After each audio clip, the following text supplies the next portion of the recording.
Just got back from an LGBTQ plus rally for Hamas.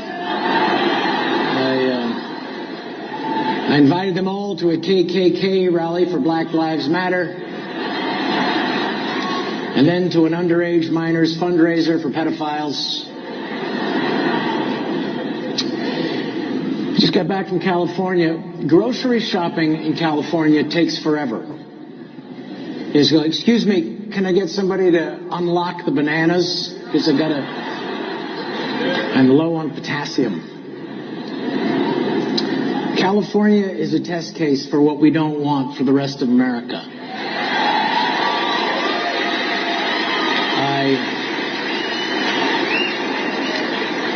But you should know there is a very good chance that Gavin Newsom could be president of the United States.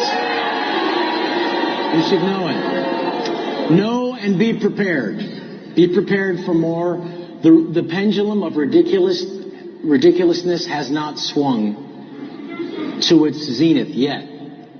In California, it has gone out of committee to approve slave reparations to be paid to people who were never slaves, to be paid for by people who never owned slaves, in a state that never had slaves. That's like paying child support for a child you never had, to a woman you never. I started with Biden because the border's all the rage now. Everybody's crazy for the border. Mm-hmm. So I did Biden 3 years ago, and he's at a press conference, Mr. President, do you have any idea of how you're going to handle the crisis at the border? And Biden's like, first of all, let's get our facts straight. There's no crisis at the border. Come on. And he goes, how do you know, sir? He goes, because it says so on the piece of paper. Come on. It says on the paper. Says the paper right there. And then recently, everyone wants to close the border. Everyone's screaming. Biden's up there. I'll close the border harder than anyone's ever closed the border. I know how to close borders. Come on, Jack. And the press is like, but last time, get your facts straight. I'll beat you the hell out of you. Will you, dog paste phone his shoulder? Come on, let's do some push-ups. I'll close the border like nobody's ever closed it. The border patrol, the border can't believe it's not butter. That's a good ending.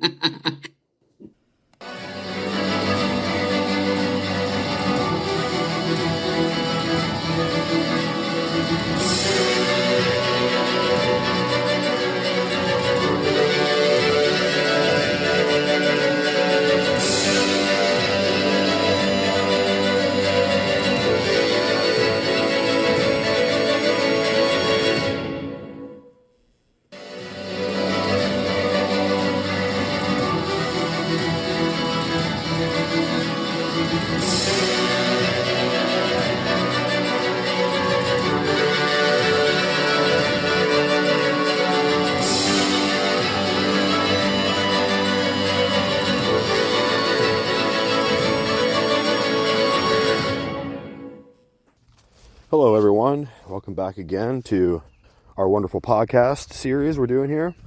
And today is just another beautiful day here in Florida. Spring's really kicking. It's really, I'm out here doing some yard work on the weekend, just trying to stay busy. And we have to return once again to this particular discipline that we're conducting here. And so the concentration and the focus of our work here. And you can see that over time, the factual basis of the entire argument of our platform over here is becoming more and more prescient, and the clarity and the knowledge and the information that underpins the case that we're making on this particular podcast is becoming more and more fleshed out and framed out as we go. And it's going to become more prescient and more to the point.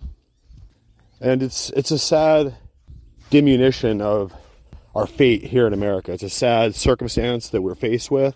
We're faced with the most awful set of circumstances for our nation and for the once great and proud and righteous heritage of American Republican democracy and popular representative government that empowers the people and enriches the whole population. And our process of free thinking and education led to the greatest birth of economic innovation and technological progress in the history of the world. And so that whole system is a recipe. And once you put together the right pieces and the right components, you free people's minds from religious superstition, you allow them to be free to pursue their own destiny instead of just being serfs under the foot and under the heel of some liege lord, some absolute monarch who is the only human being allowed to experience free thought or a liberated conscience or any kind of freedom of sovereign movement or ideation or speech, is this individual monarch, this individual chosen divine ruler as elected and selected by the Vatican prelates and the Vatican diplomat attaches who are there to coronate and give the papal blessing, the papal blessing to the chosen conqueror of all the other serfs and slaves. And so that's how Britain could allow slavery to exist so long and to take part in the slave trade and use their ships to pass these sub-Saharan Africans and other slaves. All kinds of people were turned into slaves. All kinds of Irish folks, anybody who would get captured by the Barbary pirates and the Islamic pirates were turned into slaves. Didn't matter what color they were, right? Slavery would take every particular race. So if you're out there and you're taking your own skin complexion personally, and you're getting angry about history, and you're getting infuriated by the Marxist dialectic that makes you feel bad about yourself because of how you look, and maybe the tangential connections that perhaps some of your ancestors may have had to the supposed slave trade, but a whole other subset of individuals were brought here freely. A whole other subset of individuals were brought here as indentured servants, and indentured servitude is not limited to any particular skin complexion, guys, or any skin tone, any skin. Lots of people were sent here to be indentured servants who may have been from a European extraction. A lot of free men and women immigrated over here from Africa well after the issue of slavery was already decided and settled. And still these same people were here in America whose ancestors probably very likely immigrated over here and have no actual physical connection and no personal reality that ties them or their ancestors to any kind of slavery. And they even having no actual realistic connection to the horrors of the slave trade, because they have a dark complexion and a little bit of melanin content in their skin, they're going to take up the Marxist trope and the communist instigated outrage over skin color and to complain about slavery, even though they never were enslaved. No one they know is enslaved. None of their ancestors were ever enslaved. And they're just immigrants to Americans, just like Irish and just like Swedish and like Germans and some people from Kenya. They immigrated here. They're not slaves. Not slaves now, never were.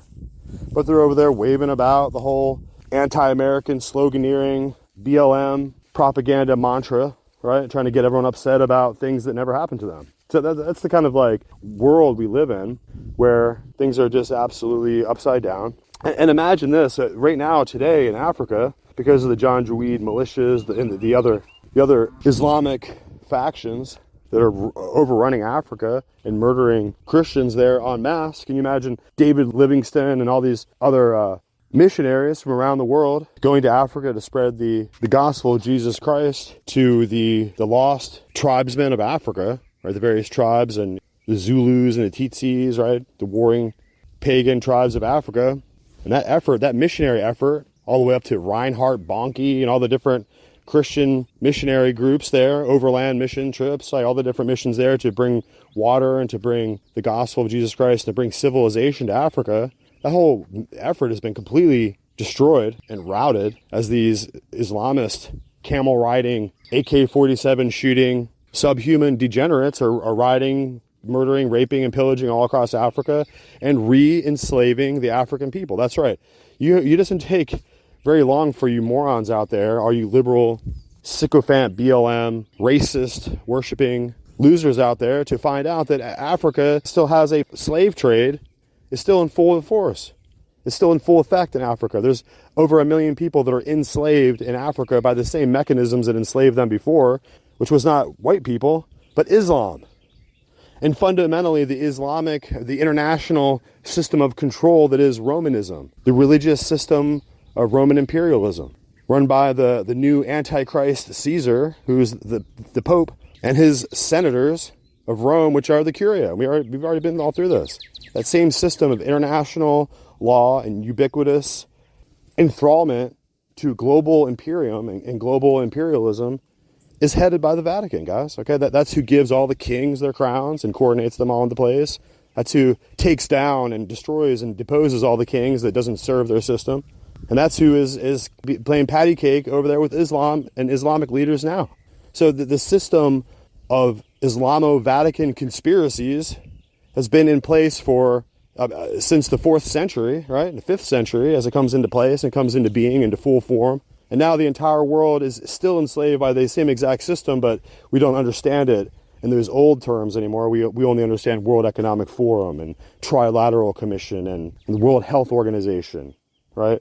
UNESCO, right? Those are all the breakdown and compartmentalization of this old world order, this system of feudalism and serfdom, as it takes on a new, like, advanced, modernistic, contemporary, technocratic form. This technotronic control grid is the same old system of control that silhouettes and frames into place and gives foundation pedestals for these old papal systems and these old system of monarchical powers of the Holy Alliance. Right? The Congress of Vienna powers are just framed and buttressed by this supposedly new system of global one world government. All the same components of slavery and tyranny and despotism are still all in place. And so is the slave trade in Africa. So don't come at me with BLM. Don't come at me with skin color. Don't come at me with your ignorant bullshit, because no one's hearing that bullshit anymore, guys. Here in America is where slavery goes to die. And it's where this Marxist ideology and this panic-oriented propaganda system is going to die too. Going to die. All this neo-Marxist violence and putrid ideological fetishes. All these traitors and liberal perverts and queers out there, right? They're all interested in siding up with Islam and the Palestinians, right? Of course, if you're a Palestinian, a gay Palestinian, I mean, you can't be transgender. I mean, God bless. I don't even know what that is. I think they would lose their shit if you tried to explain that to them, right? But if you're a queer over there in the Palestinian Gaza territories, you're going to be getting killed and getting beheaded. I just seen the news clips on there earlier today. It's just reality. So let all you ignorant queers and weird liberal hipsters go over there and hang out with the Palestinian guys while they get ready to behead you, and just get your fate. You're going to become, you're just going to end up falling into the trap that you're trying to set for your enemies. You're just going to end up becoming the quintessential poster child of the fool, right? Just hang you up by your one leg and just will hang you up there and by your own petard because you're a fool and you're siding with your enemies and you're a traitor, and you get to have the fate and the destiny of what a traitor gets. So here we are. We are still the America of the Protestant Reformation. We are still the America of the abolition movement against slavery and against all forms and matters of tyranny over the hearts and minds of men and women and children. I guess we have to say that little part now. And so there's no way that we're going to continue on with this farce and continue to pretend and play fiction, an imaginary world where all these liberal degenerates get to dress up like canines and some kind of bestiality pervert fest and all hold hands and sing Kumbaya with the Gaza. What is Gaza? I mean, what are we even talking about here? The Palestinians, it's all just completely asinine, irrelevant, made up, erroneous terms. They don't have any foundational meaning in history or in human language or in geography or in archaeology. There is no Palestinians. Stupid. Palestinians is just some stupid name that the United Nations made up like 80 years ago, right? And if you go over there and kill some 20 or 30 Hamas fighters, it's not genocide, morons, right? It's just the nation defending itself. And I'm pulling the trigger with the Israeli Jewish people on every single one of those. Every single one of those drone footage attacks, I'm pulling the trigger, I'm hitting the button, I'm stamping my thumb on the pad, I'm blowing them up just with them, right? If I was there, I'd pull that trigger and blast those motherfuckers too. Or you come over into our area and rape and destroy, and you still have some little kids over there being abused months later, yeah, wipe them off the face of the earth. Wipe them out. Let all the women and children run over there and go to the camps, and let all the men who are going to stay there and fight for Allah, let them die for Allah. Goodbye. You're dead. Death to you, right? And all of your worms. Death to you and everything you represent and all your supporters. Death. That's what you brought onto yourself. So don't cry about it now. Go to Allah. Go get your 72 virgins. Don't cry. Don't cry, bitch. Right? Come on, guys. So this scale of this conflict that we're articulating here, it's just going to grow and grow and grow. Can't you see that it's like a sinkhole, like quicksand? Can't you see your legs are in it? We're all in it. This whole entire catastrophe is going to take us down. You got to go back to the Mazzini, Albert Pike letters of World War III and how they describe what they're going to do. Ultimately, to the state of the world in this third world war. There would be 3 world wars staged and set up. And this third one, you go ahead and read it yourself. It's not up to me to do all this research and work for you. Go look it up yourself. You'll see exactly what Albert Pike and Giuseppe Mazzini were talking about and what they had planned and how they got the Supreme Council of the 33rd degree, which is the one you know about. There's a Palladium order above it that no one talks about. It's not apparent. It's a cult. It's an occult power structure. So people can't see it. It's no writing about it. There's no way for them to be able to understand what's happening there at the high degrees of the Scottish Rite, right? That's what it's all about, guys. That's where you find out that these systems of Rosicrucians and Templar Knights and papal supremacy, right? That all those doctrines are pagan, Mithraic, Egyptian, Babylonian sorcery from ancient days. It's an ancient priestcraft that has been carrying on its syncretism and its absolute manipulation and control over the cults and the pagan fanaticism that you see spilling out from the pages of history when you go back in time. And the exposure of Europe and the world, and Germany and France and England and Spain, and everyone being exposed to the scriptures and to the preaching of the Protestant Reformation changed the world. When the Gutenberg printing press put out the Bible for men to read, it started the absolute unchangeable and immovable landslide, the avalanche of human repentance and human revival that led to the founding of America. I'm sure there was other forces that were interested in taking advantage of America.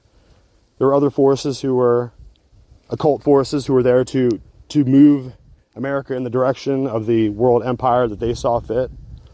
But the founders and those who were trying to pursue a liberation and a stable government that would bring prosperity and liberty to its people, the only way that that was even imagined or even had a single shred of, had a single possibility of ever surviving or ever coming into existence was the result of men fleeing the tyranny of papal Rome and the Inquisitions and the absolute despotism of European kings who were designed and who were established for one reason only, which is to serve the Pope of Rome and to augment and support that power structure and that religio-cultic system of absolute slavery and tyranny over your mind and your conscience, right? There was no freedom of conscience. That's what we're doing here. We're fighting for our freedom of conscience. We're fighting for our own right and our own ability to keep our own thoughts and our own counsel and to keep our own personal liberty and to maintain our position as the sovereign in this country, who decides, who makes the decision, who is the deciding factor, who is the one who casts the ballot and directs the movement of this country. It's you and I. We are the sovereign power. We are the people of this nation, and we're not going to allow these tyrants and degenerates and perverts to destroy our country. So here we are, guys. We're back again with another fascinating episode, another penetrating discussion, another breakthrough exposition of the facts and the news. And we can see that this system of deep state tyranny is breaking America down on various fronts. We have this massive tidal wave of invasion, right? Immigration is when you're invited in. Invasion is when you're just jumping over the border and running in wholesale en masse with large numbers that can't be stopped, right? That's an invasion, guys. We have this economic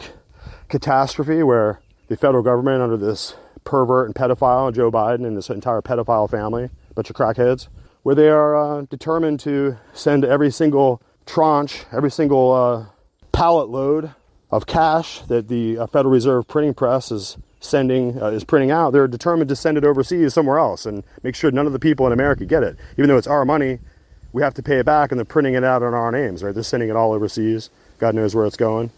And we're expected to pay that back with our so-called quote-unquote taxes. Now, these other immigrants who are stealing into the place, these Haitians, all these other individuals pouring over the border, they don't pay taxes. They're just here to rob you at the same time that the government robs you. At the same time the government tells you your kids are going to have to go to war to fight in Ukraine. At the same time that the government tells you kids can't stay here to defend the home front against the invasion at our border. At the same time that they're telling you that they're going to send $60 billion over to Ukraine to start a world war with Russia. At the same time they're telling you that you can't have any support at home. And you can't get anything, and you have to like it when illegal immigrants are going to be housed in your house. At the same time that they're telling you that they're going to give that illegal immigrant $10,000 food stamp cards, $10,000 cash cards, And if you're in California, maybe they'll give them the house, your house, the house that should be given to you so you could have a future in America is going to be given to some illegal invaders. So if you don't recognize now how serious this podcast is and how early we've been on the ball, I mean, our podcast dates back to 2019. We've been warning you guys. And now everything that we're saying is coming to reality because we already had the information. We already had the research. We already had all the authors and teachers and college professors and all the critics and all the dissidents. We had them all. We had them all lined up. We showed you the whole thing. So now it's on you. Now, when you see them roll up and extinguish you and your children and your lives and take everything you have, you will realize then at that moment that you should have fought. You should have been strong. You should have carried on the legacy of American independence and American strength and American might. And even if it took your life, you should have fought to the very death so that you could have changed the outcome, right? But you're cowardly little sycophant worms, right? You guys are going to sit over there and hide out. You don't have any walls to hide behind. You got stucco, like, wood plank homes that'll just burn up. You got nowhere to hide. What are you doing? Why are you guys such losers? Why does America turn out to have this entire generation of pathetic little cowardly little fucking crying worms that can't do anything? They can't even think their own thoughts. They can't even think critical thoughts about what our enemies are doing to us because they're not allowed to. People might say that it's ageist or racist, right? You people are terrified of your own thoughts. And when it comes time to raise your own hands in defense of your own family, oh, you don't have a family, right? You reprobates aborted all your kids. You don't even have a family, right? You're born losers. You're born to lose. You're born for enslavement. That's why you exist.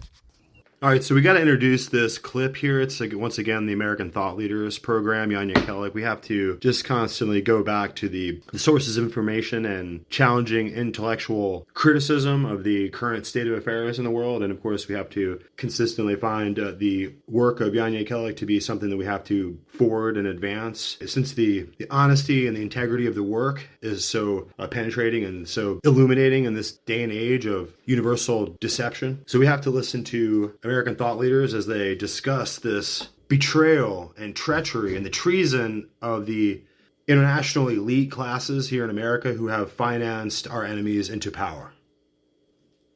Jim Finnell, Brad Thayer, such a pleasure to have you on American Thought Leaders. Thank you. It's our pleasure to join you. Thank you, Neil. In a nutshell, if you can encapsulate for me the threat, the entirety of the threat of the Chinese Communist Party to America.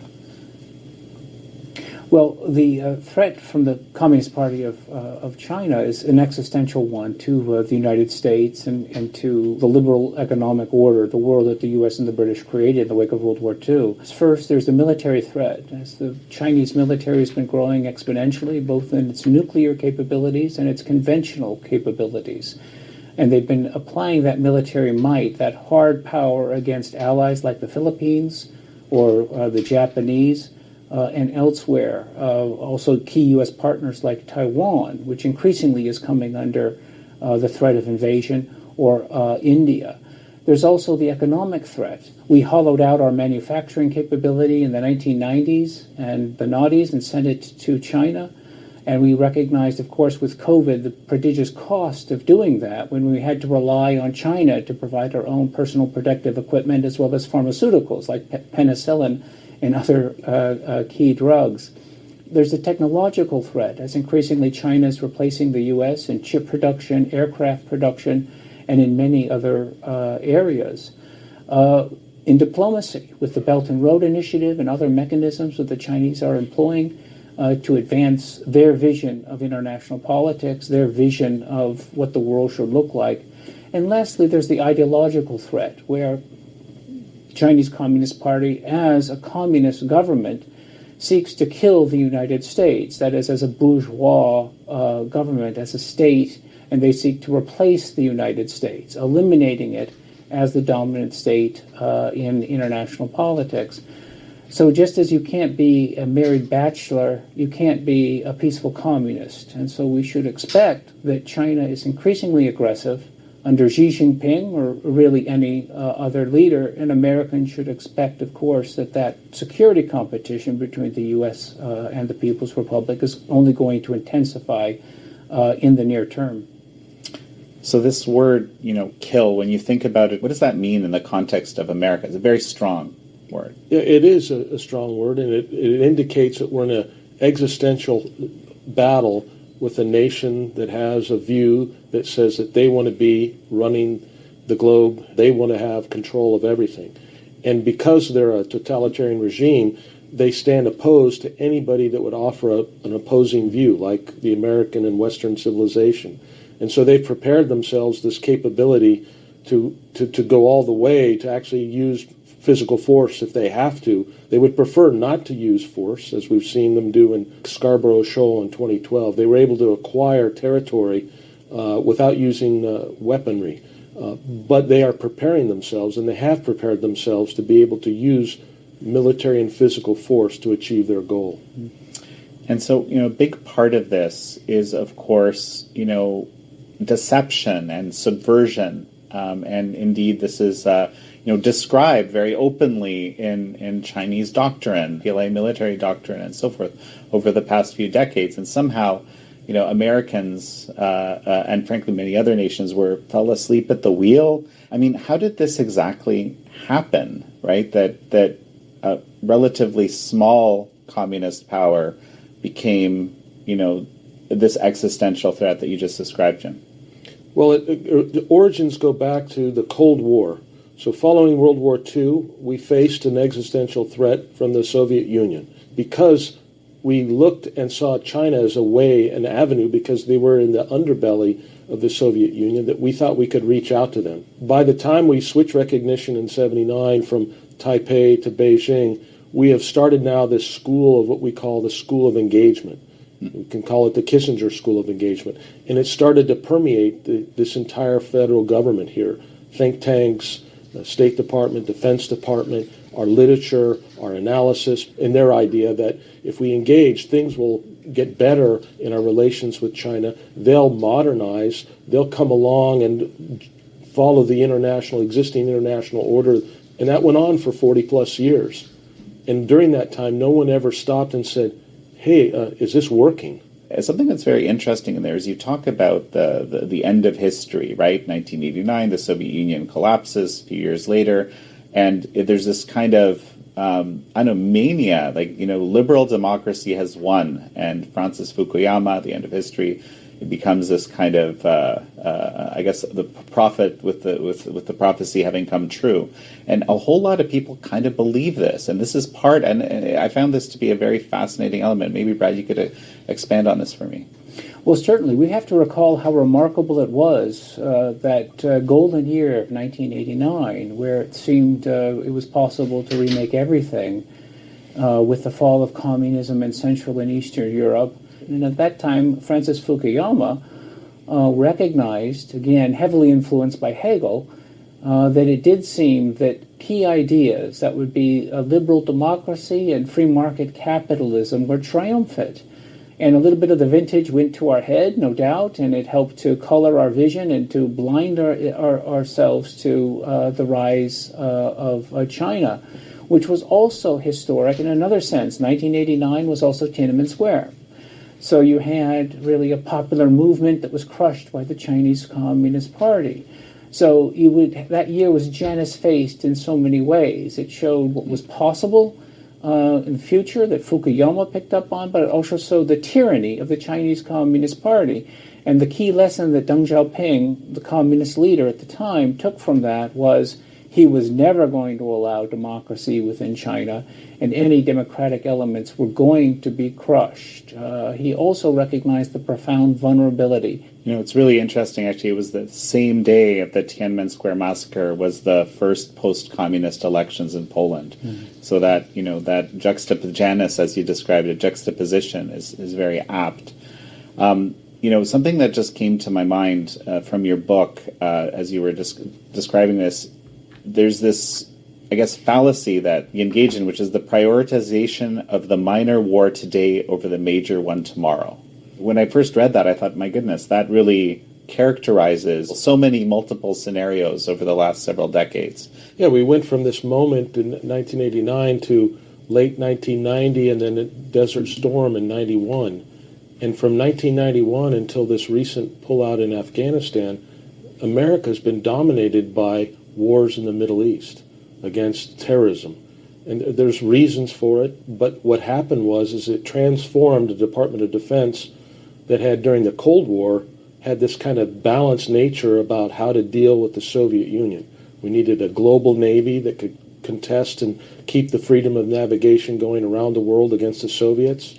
And we had to have a strong army presence in Europe to make sure that the Soviet tanks didn't roll through the Fulda Gap and down into Western Europe. And so we had a balanced approach to national defense. We always considered 2 major theater wars and 1 lesser war as our requirement as a nation for our military defense. But when the Soviets went away and we got involved with these minor wars, if you want that term that we use, I know the people that died there, Americans, that's not minor to them, so we're not denigrating their lives. But in the sense of the survival of the nation, it was about a peer competitor that was coming, and we failed to see that the PRC was coming, and we instead watched ourselves just totally absorb ourselves so far on this wars in the Middle East that we stopped looking forward to peer competitors that were rising. You had the former Secretary of Defense, Bob Gates, saying, I want to pay attention to today's events, not future events. I got to take care of what's happening now, which was a complete 180 in terms of the responsibilities and all that previous Secretary of Defense had done, which was to look ahead to make sure that we were never surprised. In fact, the 1947 National Security Act was created so that we would never have a Pearl Harbor again.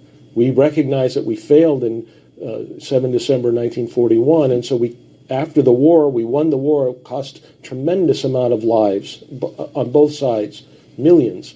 And we said, we don't want to go through that again, so let's organize ourselves in a defense department, and let's have a Pentagon, and let's look ahead, and let's have an Office of Net Assessment where Brad has worked, and let's look ahead to make sure that we're never surprised. But when we went into Desert Storm, it was literally 35 years of not looking ahead.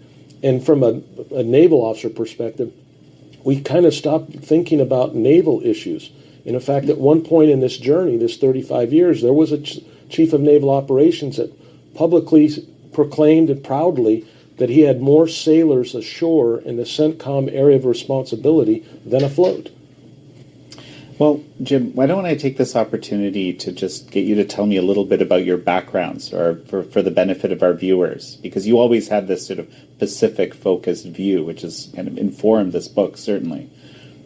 Yeah, I spent 29 years in the U.S. Navy as a naval intelligence officer, and first part of my career I was a targeting officer. I worked a lot with the U.S. Air Force, spent some time in Riyadh, Saudi Arabia, did a lot of deployments on carriers. And then in about 1998-99, I got assigned to the U.S. Pacific Fleet headquarters. And from 99 until I retired, every day of my career I was spent looking at China and their military, and specifically their Navy. So I had successive tours on board the USS Kitty Hawk that was forward deployed to Yokosuka, Japan. I was the task group, carrier strike group intelligence officer. And then I was the 7th Fleet intelligence officer. That's our numbered fleet that controls the Western Pacific, west of the international date line out to the Indian Ocean. And then I went back here to D.C., and I was the Office of Naval Intelligence, Senior Intelligence Officer for China. Anything that dealt with China through the Office of Naval Intelligence, I got to, have a review of it and, assessment on it, and before it was published inside the Navy. And then I went back to the U.S. Pacific Fleet, and my final tour as the Director of Intelligence and Information Operations for the U.S. Pacific Fleet. And no other officer had the forward carrier, the 7th Fleet, and the Pacific Fleet leading intelligence operations out there. So I had a unique perspective where I was watching and what we call fine-grain analysis of the Chinese naval operations and their Air Force and things of that nature. So really watching the details, event by event, and watching them grow. And then to come back and deal with people back here that just seemed not to comprehend what was coming. And that was probably one of the biggest, reasons that I got involved with Brad, at least from a intellectual standpoint is that I had lived that and I had experienced this idea that we were watching it out on the pointy end, as they say, but you couldn't get people back here to recognize the threat and to start taking actions. So let's just characterize the growth of China under the Chinese Communist Party since 1989. How has the military changed since that time? If you go back 25 years ago, the Congressional Research Service puts out a publication that talks about the Chinese Navy and the U.S. Navy. Mr. Ron O'Rourke has been doing this for 30 years, a brilliant guy, national treasure. And he records and puts this out, and it showed, if you went back 25 years ago, it would show that the U.S. Navy had well over 150 naval combatants more than the PLA Navy that was then, 25 years ago, basically a coastal navy that was operating mostly just 30, 40, 50 miles off the coast of China. 25 years later, the latest report that Ron put out here in the last couple of months, it shows that the Chinese Navy now is basically over 150 naval combatants greater than the U.S. Navy. They are now the largest Navy in terms of numbers of hulls. Tonnage over the last decade, they produce more tonnage. Battle force missiles in terms of anti-ship cruise missiles, the Chinese have more anti-ship cruise missiles, longer range, supersonic.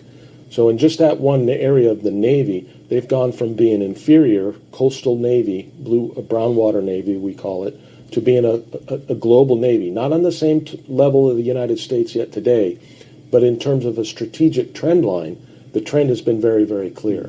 And you can say that in terms of the strategic rocket force, where they have the largest strategic rocket force of any nation on the planet.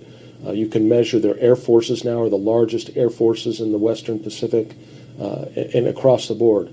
And Xi came in and made major renovations in 2015 to the PLA. He actually reduced the size of the PLA from 2.3 million to just 2 million. And he got rid of about 300,000 people that weren't directly involved with warfighting. Kind of the old Soviet model of people that it was kind of corruption and things of that nature. He swept that out. He reorganized from 7 military regions into 5 theater commands that match in ways our combatant command structure here in the U.S. So you see this almost, they're becoming like the U.S. Department of Defense in terms of their organizational skills, focusing on jointness, things of that nature.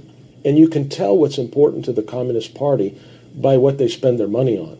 At the People's Congress, they will announce this is what our gross domestic product for the year target is. And we'll also tell you what we'll spend on defense. Well, in 2020, when COVID hit, March of 2020, it was the first time that the Chinese government had never been able to give, in 28 years, the first time they could not say what their GDP growth was going to be because of the effects of COVID. But in that same Congress, they were able to say, what we will spend 6% of our GDP, whatever it is, 6% will go to the PLA. And the next year, it was the same thing. They couldn't give a precise GDP number, but they were confident that they could grow the PLA by 6.8%. So that's been going on for 30 years, that the PLA always gets more percent increase of the budget, grows every year as compared to their gross domestic product. So they prioritize spending on the PLA. And that's resulted in things, for instance, when you include purchasing power parity, that they only spend say $250 billion a year on defense, and we're spending almost $1 trillion. So we're spending, quite a bit more. But each year, for every ship that we produce, the Chinese produce 5. So it's really been phenomenal what they've done. And it's, again, hard to comprehend how this city hasn't recognized that and said we have to do something.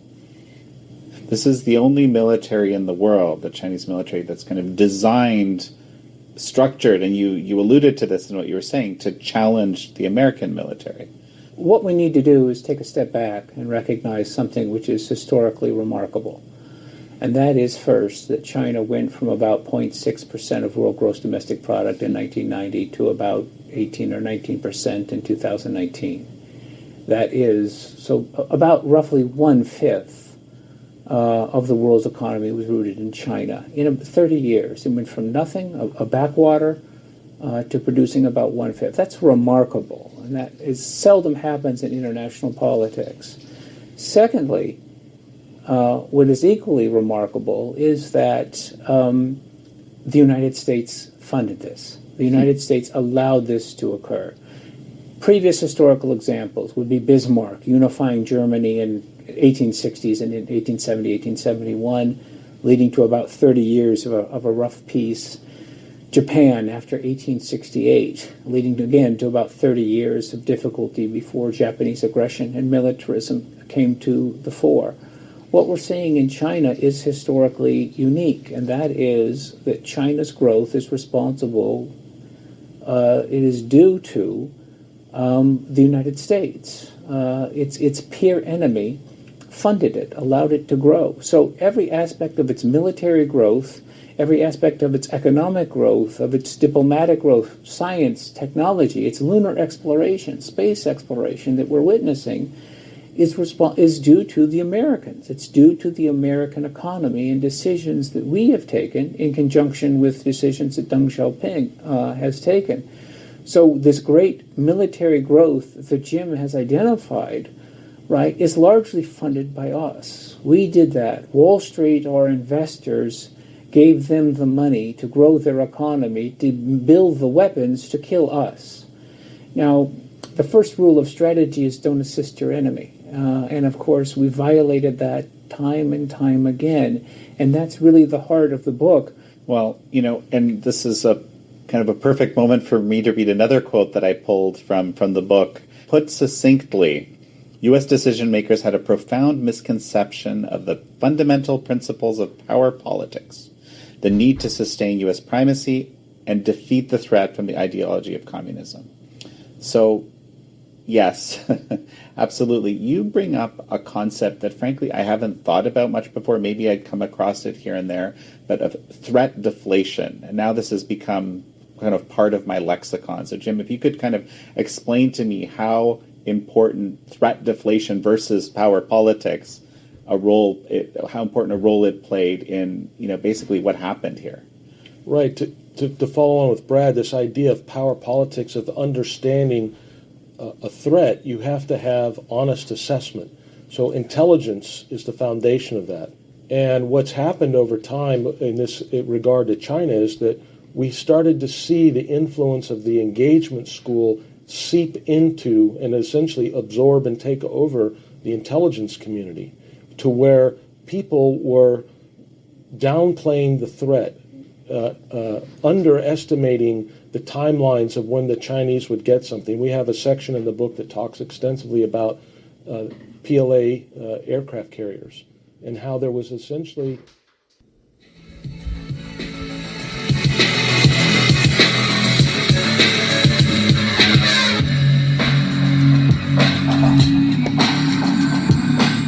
So here we are, guys. We're back with Wendy's Boutique, wendyslimited.com, wendyslimited.com, and the hottest boutique couture online, boutique supremacy online, Wendy's Boutique. So we've got to remind you guys, wendyslimited.com, our great sponsor. Please go and support her and support all the hardworking folks over there that are trying to bring you the best fashion design and designer brand name labels anywhere. So we just have to remind you that wendyslimited.com, wendyslimited.com is where you need to go.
we're here to smash the narrative and to totally break the vice grip, headlock, strangulation, the python strangulation hold that the Mockingbird press, the enslaved elite propaganda machine that is the corporate press, corporate news media system there. It's there to subliminally implant within our collective consciousness the combative and adversarial degeneration of this Hegelian dialectical system that we're kind of facing here. We're facing this dialectical warfare. And you can see that prospect of brainwashing the youth within college campuses and within the university halls of so-called academia was once the proud and vaunted stratospheric intellectual class that used to be America's academic and university system. And of course, that's no longer there. It's just purple-haired, tattooed, pierced savages. That's right. That's what they've done. They gave over their entire right to a modern civilization. They gave it over to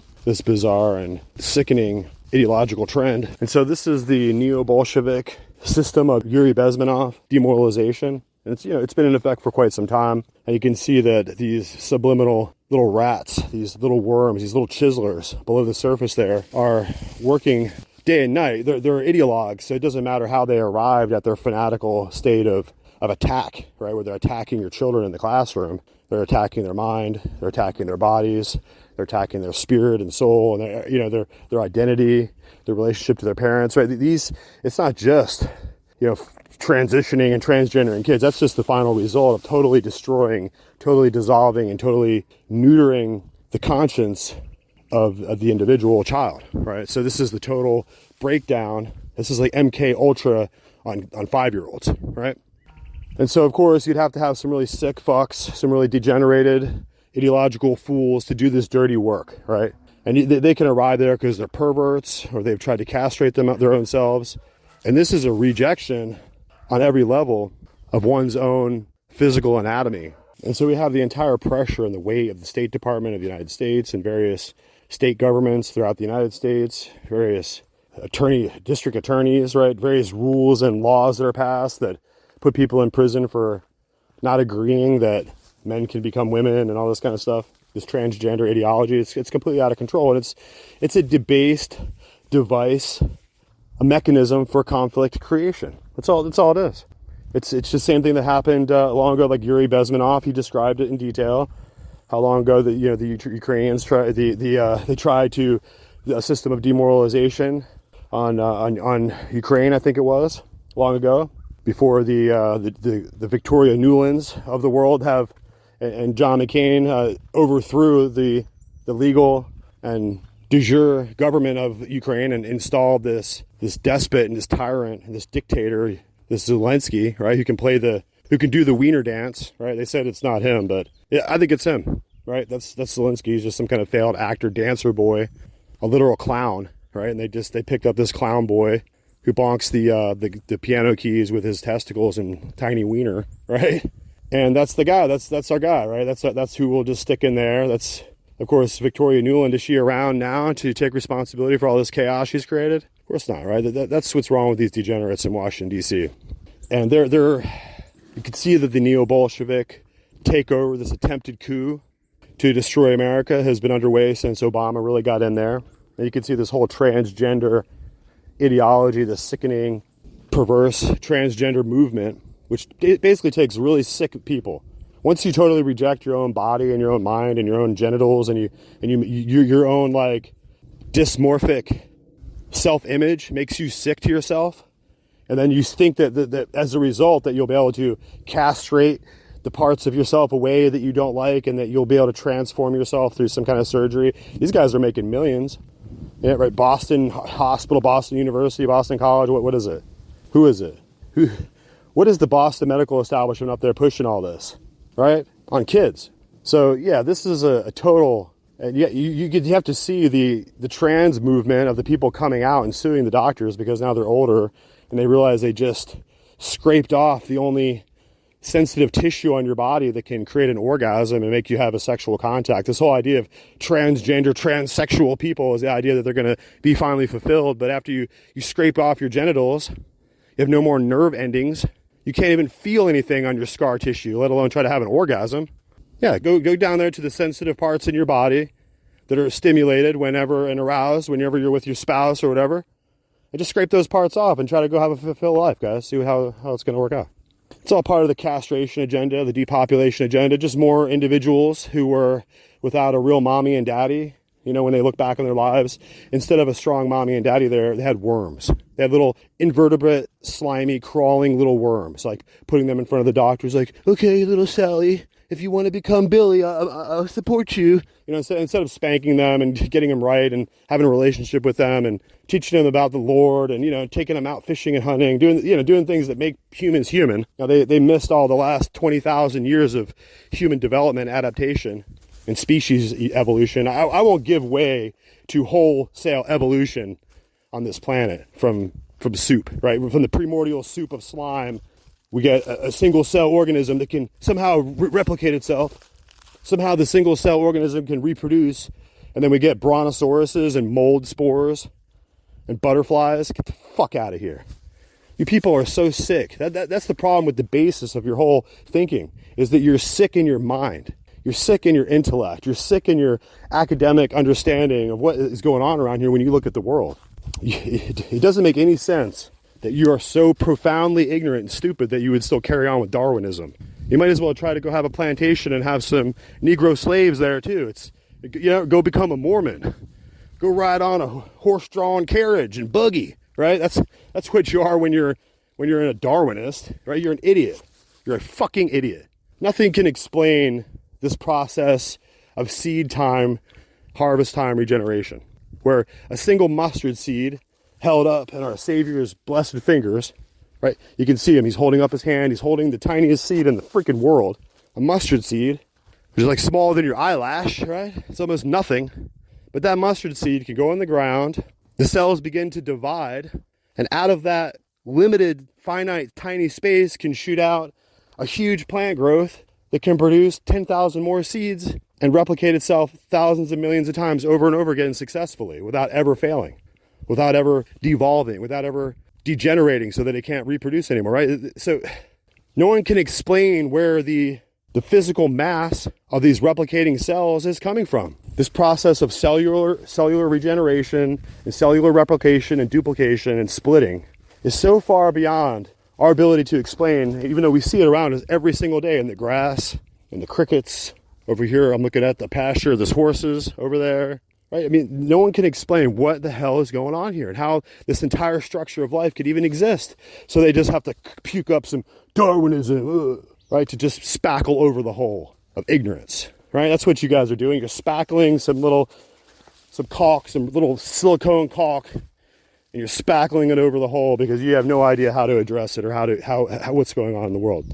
We're in an era of unprecedented superstition and magic because you idiots have no idea what's going on, and you are terrified to ask the important questions, and you will not give over to the fact that you cannot arrive at causality, at an effect, without a primary cause. And you could go back and say that the humans here were all planted on Earth by alien species. Okay, well that's cool. That's a good explanation for how this chain of causality got started here. But how did the chain of causality get started with the aliens who eventually had the technology to produce us? Where did that causality come from? Evolution? No, stupid. There has to be a primary cause. If you have information systems, there has to be a primary designer to the system. Doesn't matter if it's aliens or angels or Nephilim or frogs. I'm walking past this oak tree right here. It's going to sprinkle down, right? It's going to sprinkle down all the seeds on the ground. There's already oak trees, little baby sprouts all around the base. It's reproducing life at all times, constantly. And it can't be shut down. It can't be interrupted. These systems of life that we're participating in, and we're the ones who neurotically feel the need to explain. We're the ones who have to justify our existence and explain what our meaning is and why we're here. We have these big fat meatloaf brains, and we're definitely not part of this supposedly evolutionary dynamic, this lens of evolutionary design right here. We're not necessarily directly associated within this particular loop of life, but we are alive. I can see that my skeletal structure is very similar to other species like whales, and we have these nervous systems. We have this baseline structural systems that are made out of the same components, the same atomic base elements. And then you have all these proteins and enzymes and building block structures within our DNA and our mitochondria that can slowly build and replicate life in all these different manners. And it can't be explained by evolution. Well, look at those flightless birds over there like penguins. Those penguins are swimming, bro. They don't seem like flightless birds to me. They look like bird fishes swimming in the water and catching fishes, right? Now, who can explain the bizarreness and the dislocation of all this myriad of life? And of course, we feel dedicated and obligated to explain it because there's no explanation available. There's no present explanation that could possibly unveil the source of this particular mystery that is our lives. So it's so absurd to imagine that somehow life with no direction, no designer, no thinking agent, no conscious being directing. Right? That's why these people have to fall back to the aliens and the UFOs and this idea that we were planted here by Martians long ago, right? That's just going along with the superstition and the ignorance of Darwinism. There has to be some spackle to patch over the hole of ignorance. There has to be some kind of justification, some kind of rationale that can just neatly tuck it away, but it doesn't work, guys. This whole asymmetric, open-ended, existential question of our own nature is the thing itself. It is the answer in the question. It is the manifest revelation of what it is you're trying to understand and achieve and trying to somehow wring the blood out of the stone. Peering, 10 billion light years away, we spotted a planet. Oh, did you? We looked all the way down into the atomic structures of our quarks. Within our atoms, there's quarks, and we penetrated in there. We looked deeply inside. Did we? What did we find? Did we find ourselves looking back at us, trying to find something?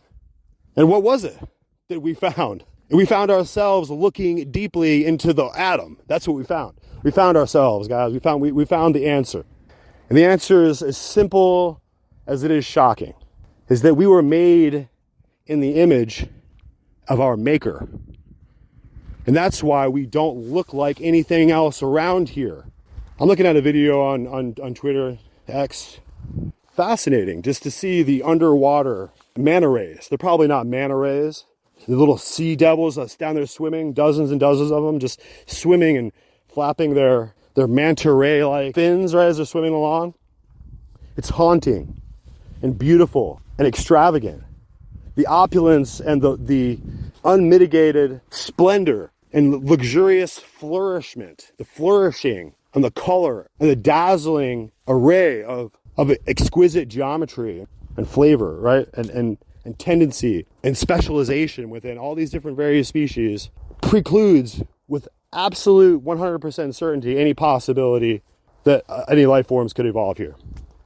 And now that you can really radiocarbon date the planet, you could really go back in time and now and see the processes of aging of matter and stone and granite and material. And you can look at the fossil record because we have these huge, ridiculous brains, guys. The entire puzzle is being sussed out in front of us, but we, being arrogant and conceited, are never, ever, ever going to give way willingly to the notion that we are subservient to our Maker, right? It's this arrogance. That's all it is. It's the skewing distortion and insanity that goes along with the height of our arrogancy. I mean, look at Yuval Noah Harari. Look at this guy try to damn us all, to try to use his debased and shriveled intellect to try to remove all of our souls from our bodies, right? Just giving himself over utterly to the absolute enslavement of his own mind and heart and soul and his own heredity and his own background, so that he's a total betrayer of humanity and tries to convince us all to serve the machines. Right? Yuval Noah Harari, right? The total World Economic Forum slave pimp, right? Tries to convince us all. I mean, look at this guy. He's like the biggest genetic lottery loser in history.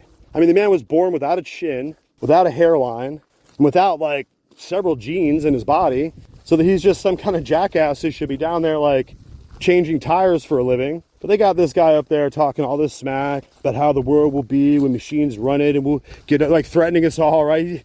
he's gotten around the World Economic Forum, United Nations globalist pigs so much that he's just spitting out their talking points, breathing their oaths of retribution, breathing out the threat against humanity, uttering the slogans of depopulation and human genocide, while people clamor around and cry out for, 30,000 Hamas fighters and rapists were killed. Like, I'm cheering for that. And they're over there, they got all these leftists, all these lunatics that never traveled anywhere in their life, never seen anything, right? Just got guilt tripped by some kind of Cambridge college professor, and now they're out on the street crying about, getting all psychologically, right? It's the mass psychosis of crowds, right? They're getting themselves all worked up for some supposed cause. You show them on the map, hey, where's your cause at on the map? They don't know. They don't even know what country it is. They can't tell you on the map. They don't know what the name is. They don't know anything. They're just a bunch of rabble that got roused. The rabble rousers, right?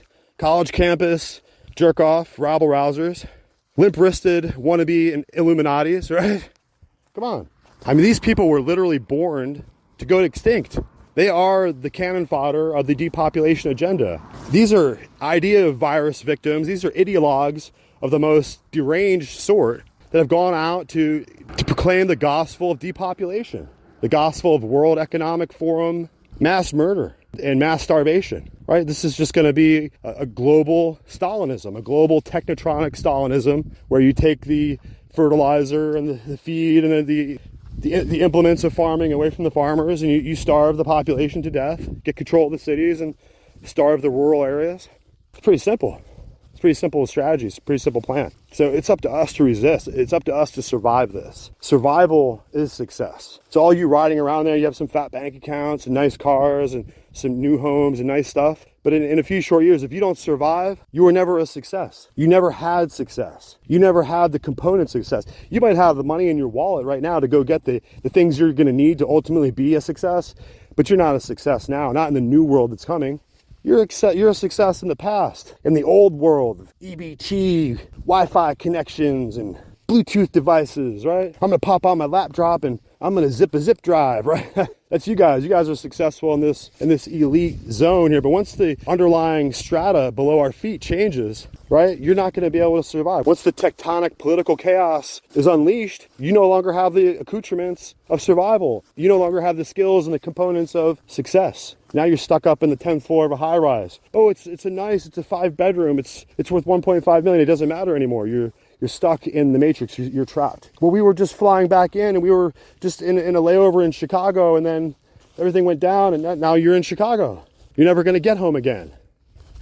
You failed to understand the nature of the world. You believed all the lies of the people like stampeding in line ahead of you, and all the idiots who are telling you things on the talking heads on the Mockingbird propaganda system over there. Reassuring lies, angering you with political rhetoric that just serves to create internecine conflict between all of us here in America. We are not enemies. Did you hear Dr. Ben Carson's recent discussion and speech? It's pretty simple. We are not each other's enemies, but that's what the result of all this neo-Marxist politics and all this savage and violence of rhetoric and the setup of these cathartic race war slogans. Black lives matter, like all that. No other lives do, but black. And we have to just get to the main punchline here is that, guys, black is not a race. Black is not a creed.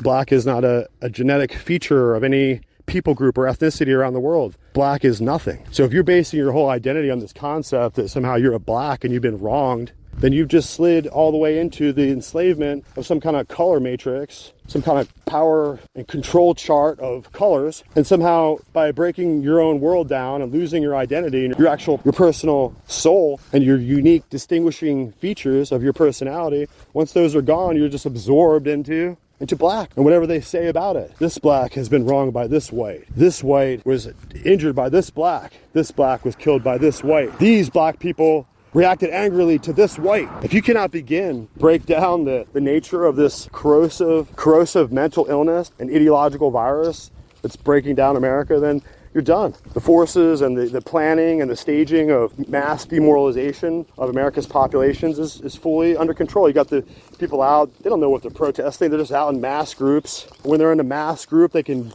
do mass riots and mass crimes, and they can act out and block traffic and climb up the signs and the light pole fixtures. and shake their fat asses around everywhere. So, I mean, it's a process of total degeneration.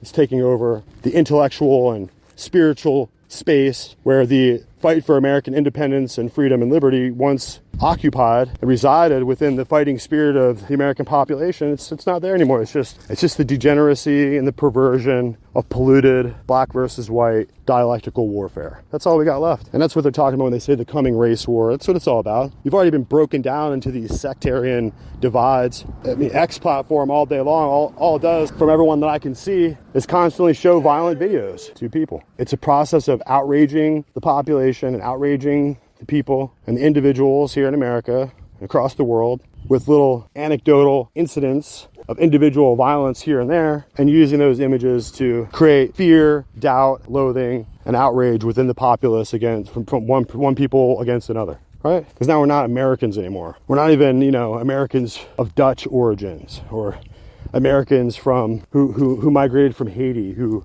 are American citizens. We're not Americans anymore. Now we're just devolved into blacks and whites. This superimposed conflict-creating shackle for your mind breaks everything down into oppositional forces. All human relations are now broken down into this infectious prejudice and hatred for one another. And this effectively breaks the population into different segments and parts. They can't possibly work together. Remember how George Washington and all of his men had to go and work to set up the cannons to fight the British, and they had to work together. They had to work together to figure out how to deal with difficult issues when they came together for the Constitutional Convention, right, and brought together the Congress. They had to work together. So the idea is that to make sure that Americans can never, ever, ever work together, we have to get this general distrust, this general alienation of one another. We have to get it into some place of violence, right? We got to get some bloodshed going on. We have to have the perception out here to the populace that there's outrages going on against your people, however you perceive that to be.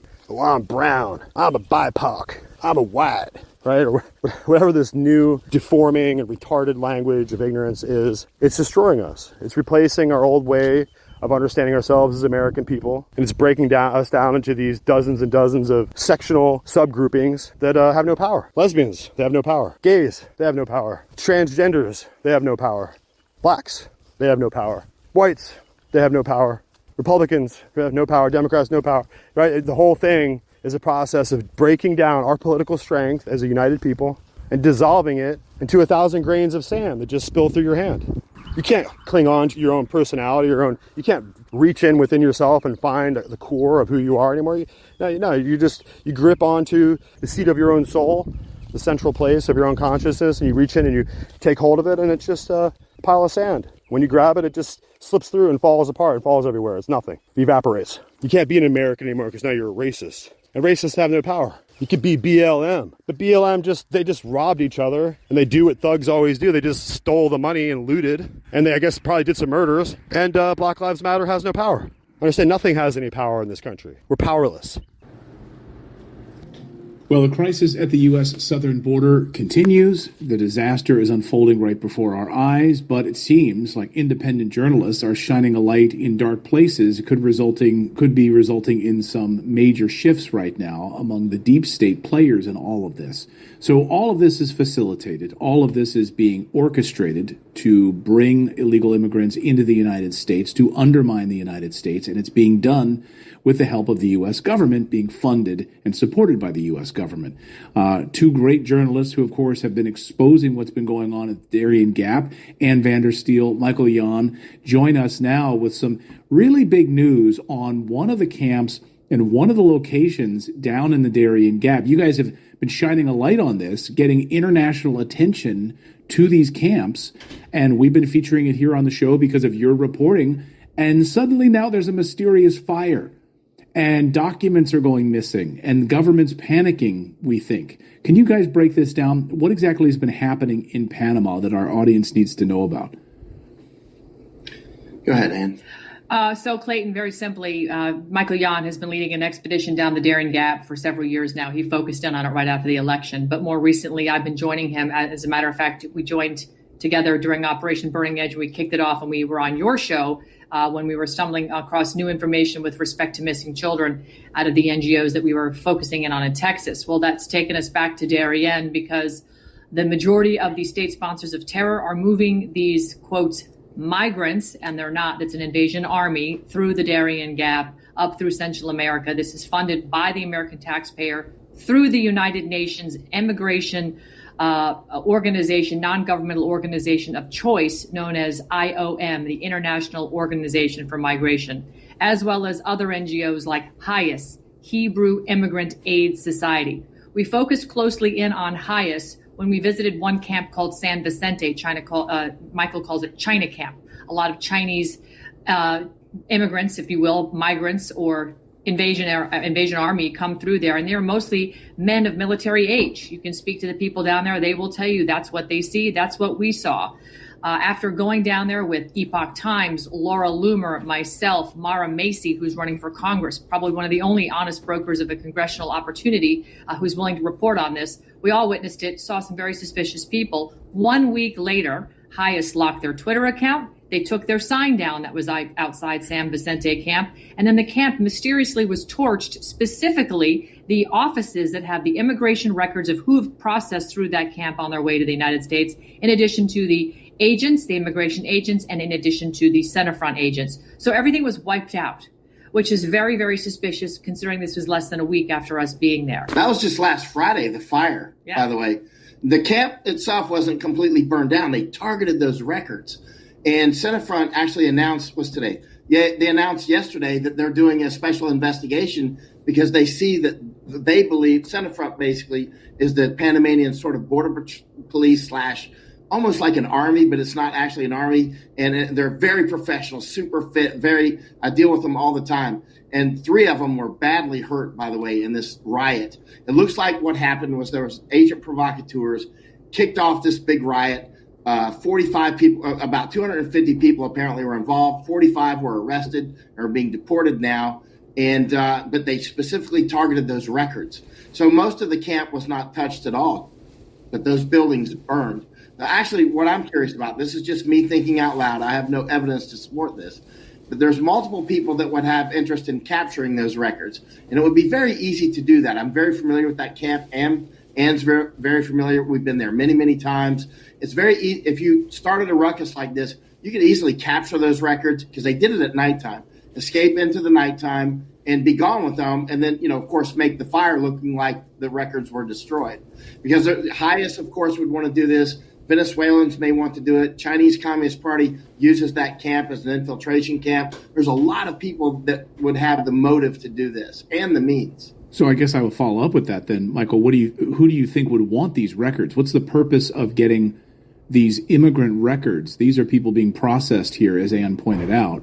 So who would have the motive? Why would they have the motivation to get these records? Wouldn't they already know that these individuals are flowing through here? They're facilitating it after all. Let me take that just for a moment. I think there's multiple, like the U.S. government, as an example. It's clear. I mean, we've been very clear. This is a terror camp. I mean, this is the most intense terrorist camp you've ever seen. It's more like a bus station, right? So even the United States government or the United Nations, what are they? World Economic Forum, Chinese Communist Party. Let's say the U.S. government. They have a vested interest in destroying those records or capturing those records because they don't want to see that Americans have flowed through there. Secretary of Homeland Security, Mayorkas, was at that camp on April 18th, 2022. I was physically present. I waited for 4 days. He landed in 4 Blackhawks, and he was in the camp bringing $18 million more to the camp that time to expand it. So he's physically been there. They published their own photos from their public affairs, Department of Homeland Security. And then, of course, I've published images and video from that day as well. So that's one motivated partner, the United States, getting rid of the records so that, when they start shooting up synagogues and golf courses down here in Florida, that people aren't saying, hey, and others would, of course, be the Chinese Communist Party. So the idea is we want to cover our path. Yeah.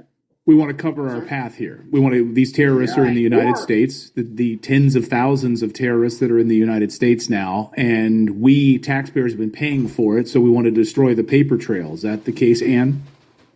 Absolutely. And let's be really clear. When Michael and I were in a car last week driving in towards Tennessee, we received a phone call from somebody inside the military who who is a flight surgeon, who understands and explains very clearly that the immigrants, I'm going to use air quotes because they're not immigrants, okay? These invaders coming across our border are separated. The military is setting up what's called MEPS stations along the border at border checkpoints, border security where Customs and Border Protection have already temporary facilities for processing.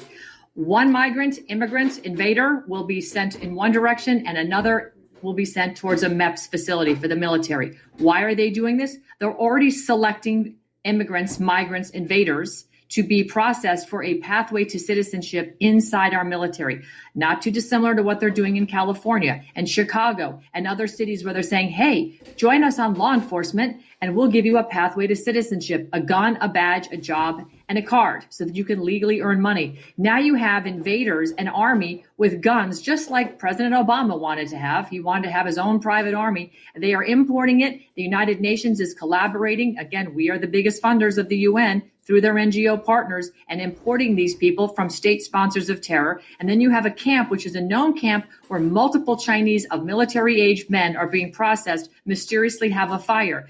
Now you have to also factor in that these illegal invaders are also getting debit cards for $2,200 a month from, again, the U.S. taxpayer. That being said, we know we're going into another banking collapse. It's going to be another cascading event of regional bank failures because the Fed is cutting off the spigot on Monday, the 11th. When that happens, you have to ask yourself, how much longer will these invaders be allowed to have their EBT cards refilled every month?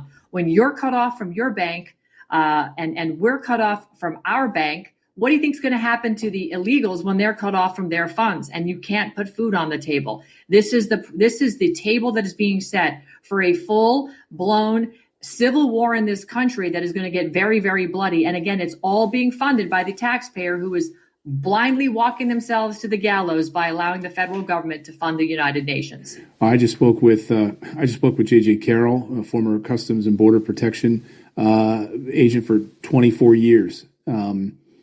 Supervisor, and said that he's a serious person. Serious, great guy. Yeah, amazing. And he said, that he used to get within a year 5 special interest individuals. These are people who are on an FBI list.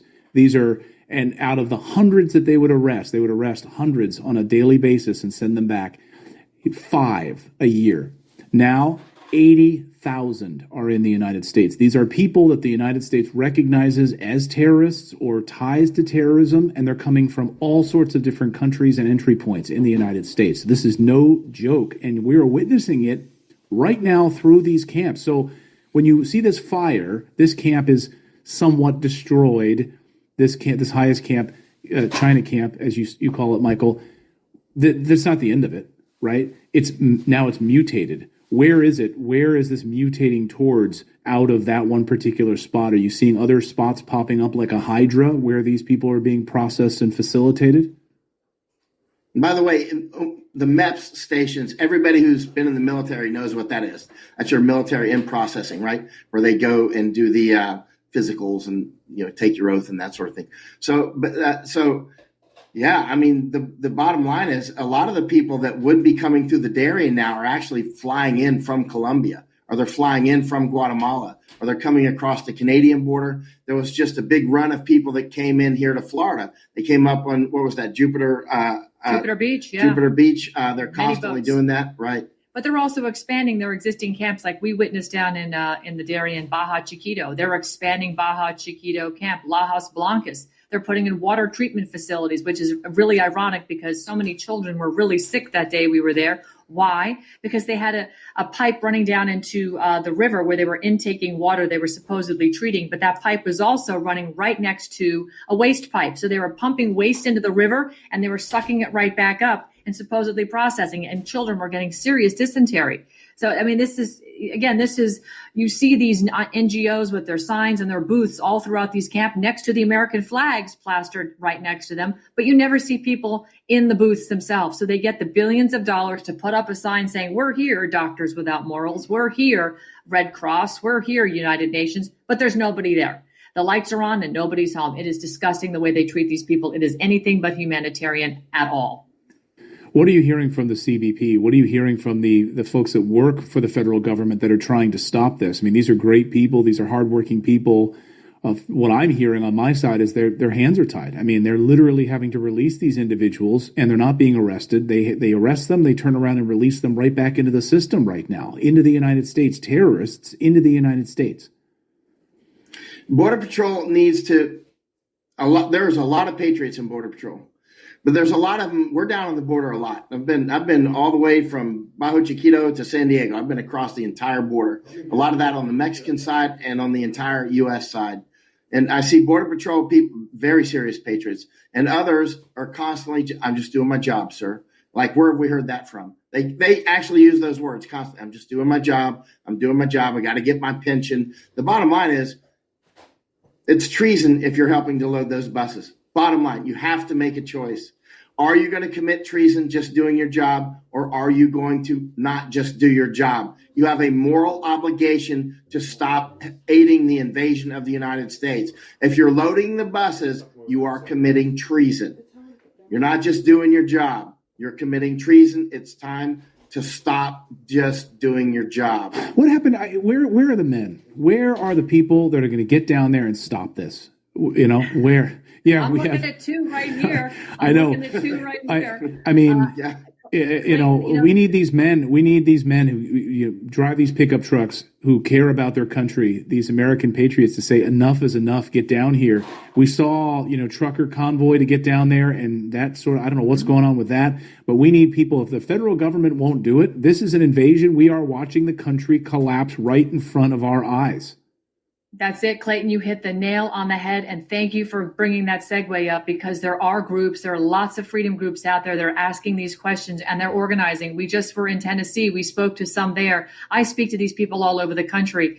And before people freak out when I use the word militia, it's in the Second Amendment. It's part of our Constitution. Militia is not the word that the FBI would have you mischaracterize with a bunch of men, tactical gear and face paint, running around shooting ARs off in the middle of the night. That's not a militia. A well-regulated militia is an organized group of citizens that are saying, hey, I am defending my home, my state, or my county, and my country. And right now we need to call on the militia and get the militia organized. And there's organizations out there like tacticalcivics.com that are constitutionally Christian-based groups that have over 1,600 counties covered in our country already. They need another 1,500, and we're off to the races. We have every county covered in this country, where people are going to be trained on what it means to defend your homestead, defend your city, your county, etc. This is critical that we're at that point, because guess what? Every state is a border state, and they have infiltrated, thanks to governors like Governor Greg Abbott, a WEF puppet, who has 7 pages on the WEF site dedicated to him, the World Economic Forum.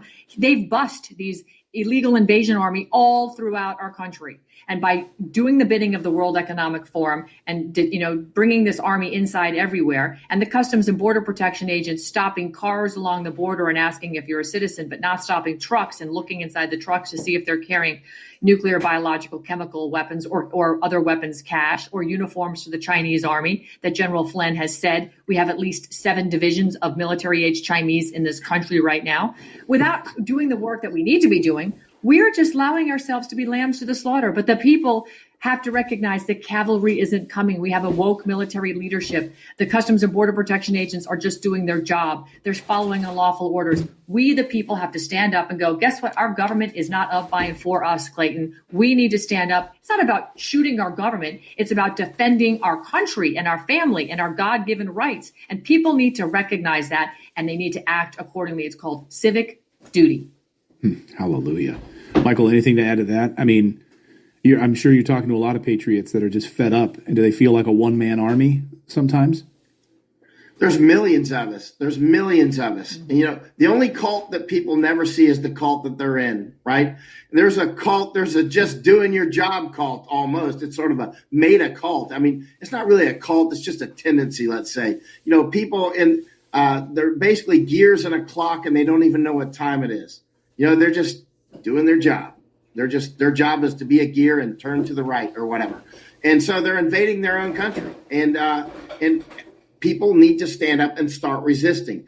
There's ways that everybody can resist. Think it up and do it. Yeah, and hopefully we can all come together in this. We on a Tuesday night show, we highlighted how there's a long history of the United States Army at the U.S. southern border, going back to Andrew Jackson, and calling for this. And the left, the liberals, made fun of Donald Trump for him saying that this was his favorite president. And yeah, we had a long history of American troops at the U.S. southern border up until World War II, until we had to go fight Nazis. And so we need to do this again. We need to get people organized and get down there to the southern border. The United States government's not doing it. The Biden administration's not doing it. And our country is being overrun. I'll get you out of here on this, guys. We talk about CBP all the time. We talk about what's happening at that moment or down in the Darien Gap. But there's not been a lot of discussions about ICE. And there's not been a lot of discussions about, now that they're in the United States, what is that group doing to go out and make these arrests? Because as J.J. Carroll points out, you were arresting people at the border, turning them around. So they were getting almost to a 0 per day influx where they were arresting them at the border and sending them back. And then ICE, under Donald Trump, was also making thousands of arrests on a regular basis. So we were actually creating a negative flow with all of the arrests that ICE was able to do. What's going on with that right now? 0. I don't see anything going on. We're being invaded everywhere we look. We're not even defending ourselves. ICE, under the direction of Tom Homan, when Tom Homan steps back into that role under President Trump, God willing, that we can get him back in the office, has promised me personally, and I know he said it publicly, but personally in conversations, that he will deport every single last one of these illegal invaders in the country. And it's going to take a yeoman's effort. It's going to be federal, it's going to be state, it's going to be county, and it's going to be people. We're going to be working together, and then we will have to have sheriffs who will deputize people in the county to help round these people up. Look, they know where they are. They have the ATM cards where they're sending them money. They can track their cell phones. And it's going to take people just saying, hey, I know there's a busload of migrants living in this apartment complex, and they're collecting their $2,200 a month, each one of them, while they're living for free, 3 hots and a cot, getting health and medical and education. We know where they are. People can start to ask their county commissioners, hey, do we have any illegal migrants living in this country right now?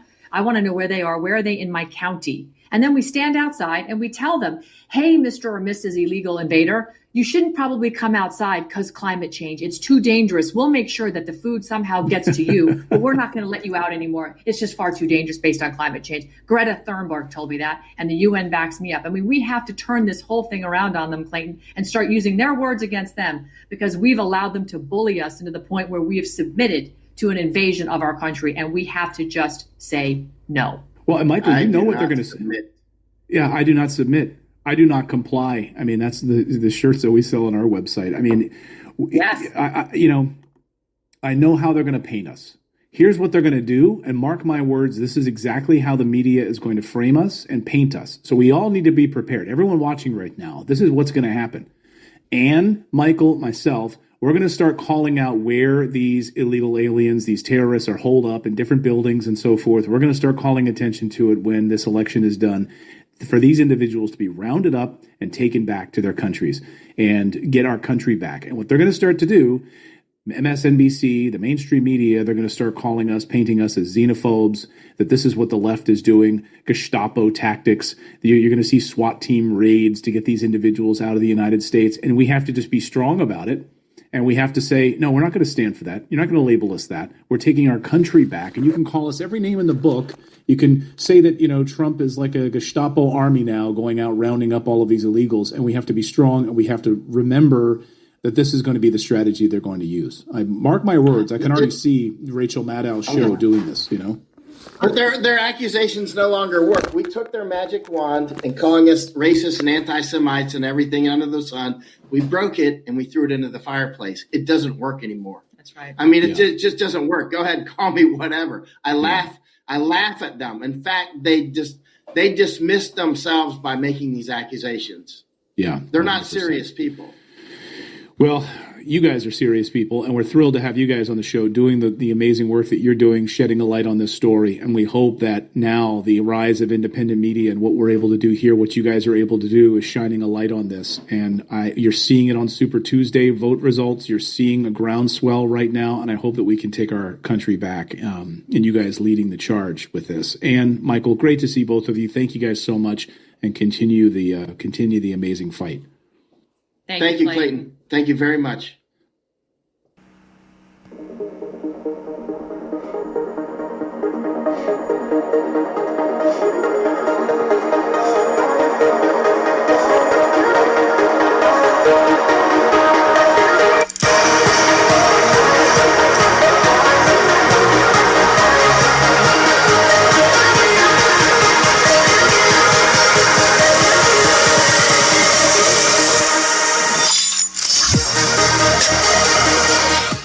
That's right. It's time for a word from our awesome and exciting and sexy sponsor, Wendy's Boutique Limited. You guys remember how this goes? Wendy's Boutique Limited is the most hottest designer couture online. 2023 is limited catalog is here, hottest new styles, limited selection, and everything you need to be an amazing and incredible woman. And of course, at Wendy's Boutique, we do not suffer the left's disappropriation of womanhood into weird transgender debauchery over here. Wendy's Boutique is all woman. And we have amazing Van Cleef and Arpels jewelry, incredible. Marco Bizio. I see right here on the front page, a sale on Savage Christian Dior cologne. Of course, everybody loves that. It's a bestseller. I see Hermes watches, WB Fine Jewels of the highest order. Wendy's Boutique Limited is boutique supremacy online. If you don't have boutique supremacy, if you don't have wendyslimited.com, you don't have anything, guys. And we have, of course, up here on the front deck, I see Prada purses, the most incredible jewelry. Everything here is absolutely guaranteed to be the best price and absolutely 100% pure couture designer labels and fine designer jewelry. Wendy's Boutique Limited. You have to come check out the rage. Of course, Wendy's Boutique Limited recently canceled Balenciaga because Balenciaga is trash. Wendy'sLimited.com is everything you need.